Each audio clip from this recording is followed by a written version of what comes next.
Alright, hi everyone. So just to recap, we're looking at the normal distribution function, and we have identified some of the salient features of the normal distribution function.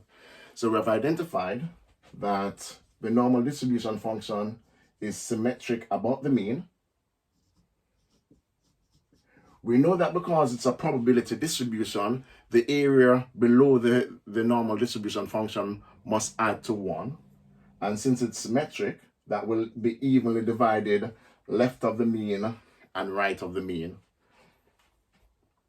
We also know that the normal distribution function has 2 points of inflection occurring at mu plus sigma and mu minus sigma, where mu represents the population mean and sigma represents the population standard deviation. So today's lesson is about deriving or proving that the inflection points occur at mu minus sigma and mu plus sigma.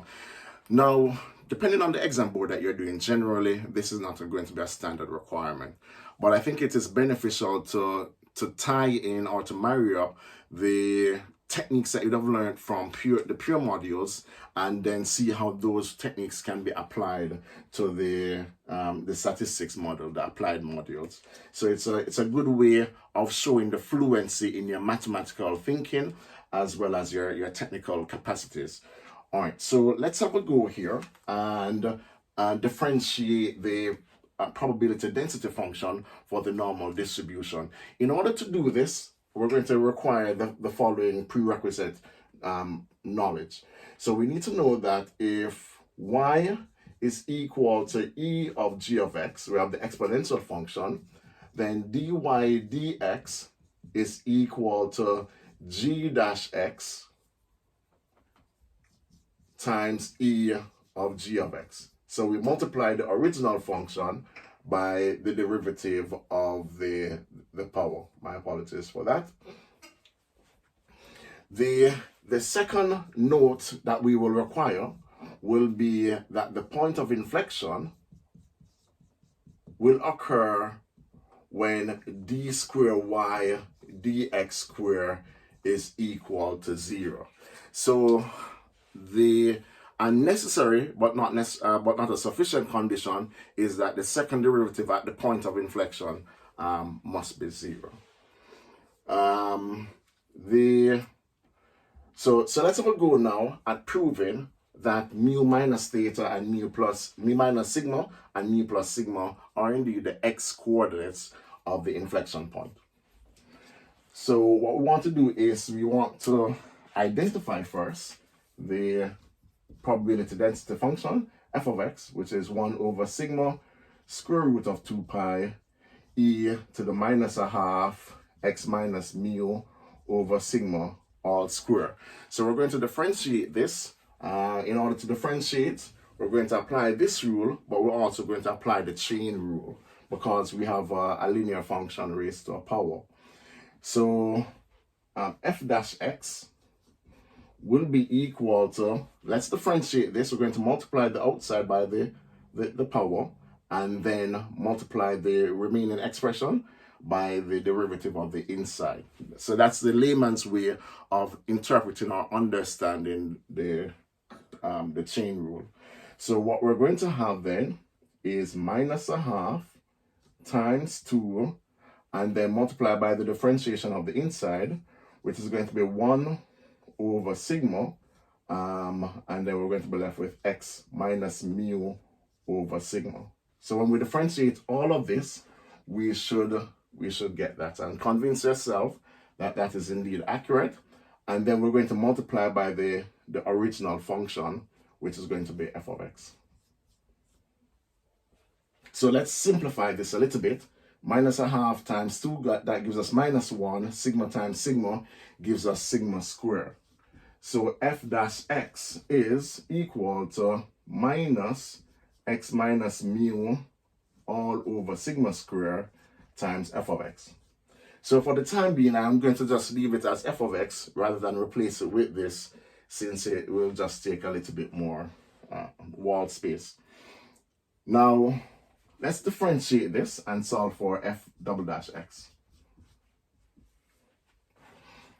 So here, the third rule that we will require in order to make some progress with this task is the rule for differentiating a product, the product rule. So if y is equal to uv, we should recall from our differentiation model that dy dx is u dash v plus v dash u. So we're going to treat this as our u, and then we're going to treat this as our v. So differentiating, we're going to differentiate this part first.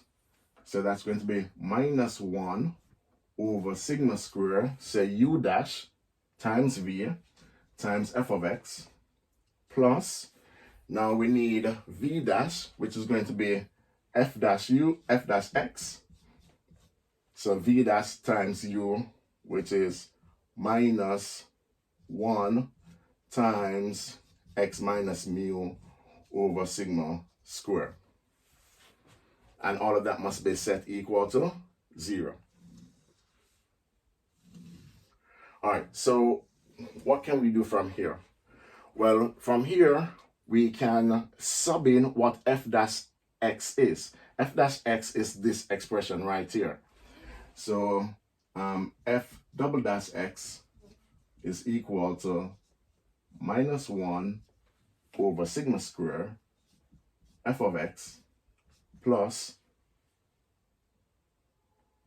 minus 1 times x minus mu over sigma square times f of x times minus 1 times x minus mu over sigma square, and all of that equal to 0.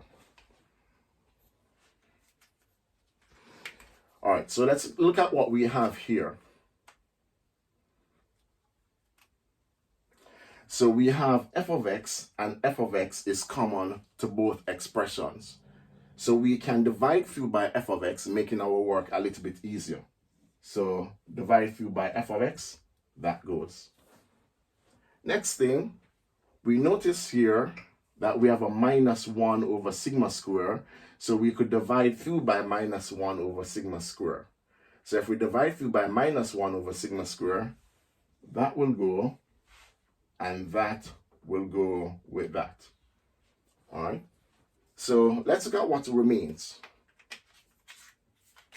So we have f double dash x is equal to, that becomes 1, and then we have minus x minus mu over sigma square times x minus mu.